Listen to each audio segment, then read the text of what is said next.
Bienvenidos a otro episodio de Reducción al Absurdo, el podcast sobre los dilemas filosóficos de la vida contemporánea.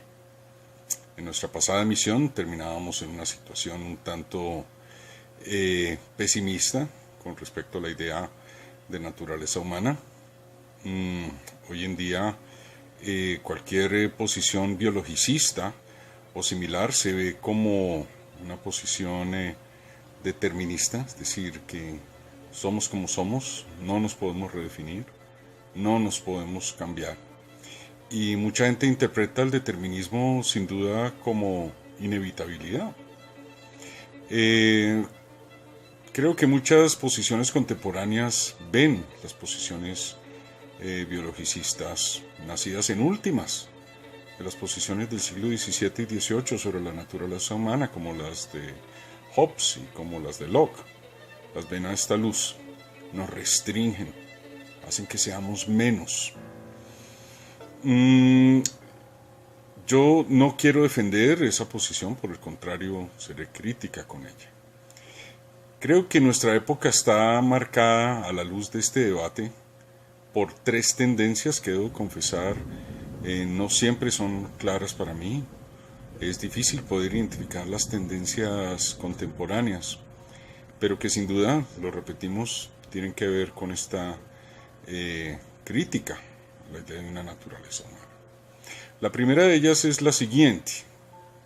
El proyecto de educación de la Ilustración, y en el núcleo de la crisis contemporánea está la idea de educación. Creo que nuestra crisis contemporánea, esa que está cerrándole la libertad de expresión a mucha gente en muchos lugares, al núcleo de nuestra crisis contemporánea es una crisis epistemológica y no moral. La crisis de la verdad, lo que se llama la época de posverdad, es una crisis epistemológica. Vuelvo a la idea, el primer conflicto, gran conflicto contemporáneo es la ruptura del ideal de educación de la Ilustración. La Ilustración tenía un concepto de educación muy interesante y muy peculiar. Si nosotros creamos un ambiente virtuoso, formaremos personas virtuosas. Si nosotros creamos un ambiente artístico, generaremos personas que aprecian el arte. Si nosotros desarrollamos un ambiente racional, formaremos personas racionales. Cuando se miran las grandes obras de arte del siglo XVIII, la idea era embellecer el mundo de tal manera que la belleza se volviese un concepto interior. Lo político era personal. Hoy ese ideal de la Ilustración se ha roto. Lo personal es político. El mundo debe hacerme campaña a mí. Los ideales del mundo deben corresponder a mis formas específicas de opresión y no al contrario. Personas formadas en los ambientes más amplios, liberales, muchas veces optan por el fanatismo y el oscurantismo. Segundo punto. El segundo punto en este desarrollo tiene que ver con los derechos. Somos una época en la que, curiosamente, los derechos se han confundido con lo que los derechos defienden. El contenido y el derecho mismo se han confundido. Y muchas personas, sin tener la capacidad de argumentar, sin conocer la historia, sin tener la capacidad de ir más allá, para expresarse, echan mano de sus derechos, como un último recurso, como un último elemento de expresión.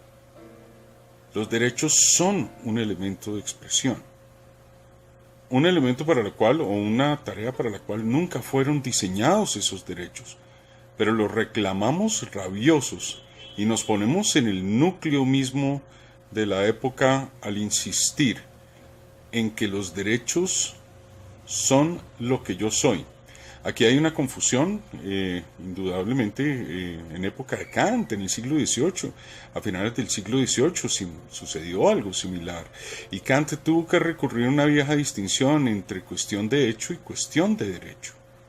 Las cuestiones de hecho son una cosa y las cuestiones de derecho son otra cosa. Yo tengo derecho a hacer una cantidad de cosas y no significa que realmente las pueda hacer.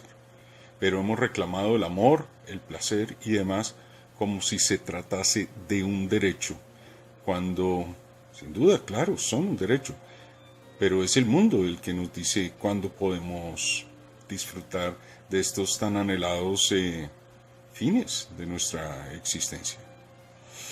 Hay un tercer elemento que creo que caracteriza nuestra época, y este elemento se relaciona con los otros dos elementos también. Vivimos en una época en la que, en muchos sentidos, emulamos y todavía vivimos como en el siglo XVIII. Debatimos para imponer nuestros puntos de vista porque no hay otra alternativa. La otra alternativa es agredirnos. Vivimos en un mundo diverso, de la misma manera en que el siglo XVIII fue diverso en muchos sentidos, pero tratamos de navegar ese mundo sin los conceptos que fueron explícitamente diseñados para navegar ese mundo, sin el concepto de tolerancia, por ejemplo, sin el concepto de individuo en un sentido estricto, por ejemplo, sin el concepto de verdad al cual apelamos en la discusión. En una discusión, desde la época de los antiguos griegos hasta el siglo de las luces, que hemos comentado tantas veces acá, el fin de una discusión era encontrar un término común de entendimiento y poder ascender en ese término común. El mundo contemporáneo es, por lo tanto, un mundo de rupturas y de insignificancias. Bienvenida, nos acompaña hoy la feminista guatemalteca Farodia Lozano. Farodia cree que la idea de que rompamos con estos viejos ideales del patriarcado es muy valiosa y cree que cualquier imposición que venga desde las teorías biologicistas está mal intencionada. Farodia, bienvenida al podcast. Es interesante ver cómo se desenvuelven estas ideas en el mundo contemporáneo. Cuando debatimos, nuestro interlocutor no tiene de ninguna manera ni una pizca de razón. Es un bárbaro que hay que destruir, hay que acallar, hay que silenciar.